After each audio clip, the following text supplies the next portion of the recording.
নাটকীয় এক চোটে প্রায় 2 মাস মাঠের বাইরে লিটন দাস। অস্ট্রেলিয়ার বিপক্ষে প্রথম টেস্টের স্কোয়াডেও জায়গা হয়নি শুরুতে।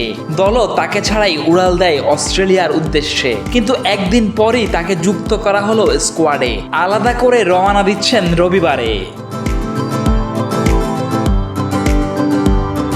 লিটনের এই ফেরাকে নাটকীয় বলতেই হচ্ছে, কারণ ঘরের মাঠে অস্ট্রেলিয়ার বিপক্ষে সিরিজে চোটে পড়লেন। পুনর্বাসন প্রক্রিয়ার মাঝেই জিম্বাবুয়ে সফরে যান এই কিপার ব্যাটার, কিন্তু ব্যথার তীব্রতা বাড়াতে কোনো ম্যাচ না খেলেই ফিরেছেন দেশে।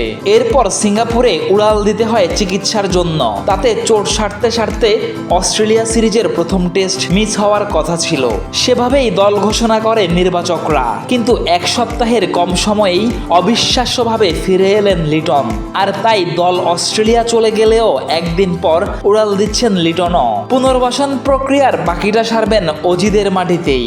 ব্যাপারটাকে অবশ্য নাটকীয় কিংবা হুট করে দলে ডাক পাওয়া বলতে নারাজ বিসিবির ক্রিকেট পরিচালনা বিভাগের ডেপুটি ম্যানেজার শাহরিয়ার নাফিস। না, ব্যাপারটা ঠিক ওইভাবে হুট করে হয় না। আমরা সবাই জানি যে গত 26শে জুলাই মাসে বাংলাদেশ টেস্ট টিম ঘোষণা করা হয়েছিল, এবং ওই মুহূর্ত পর্যন্ত যে লিটনের ফিজিক্যাল কন্ডিশন আপডেটটা ছিল ওইটা স্যাটিসফ্যাক্টরি ছিল না। বাট আমরা এর মধ্যে 26-এর পর 7 দিন পার হয়েছে।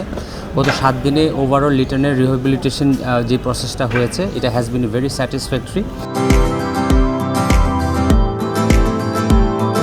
শনিবার মিরপুরে ট্রেনারের সাথে কাজ করার পাশাপাশি ব্যাটিং অনুশীলনেও দেখা যায় লিটনকে। 23 বছর পর অস্ট্রেলিয়ার মাটিতে টেস্ট খেলবে বাংলাদেশ। বাকিদের মতো লিটনেরও রোমাঞ্চের কমতি নেই নিশ্চয়ই। তার ব্যাটে হাসুক বাংলাদেশ, এটাই প্রত্যাশা সমর্থকদের।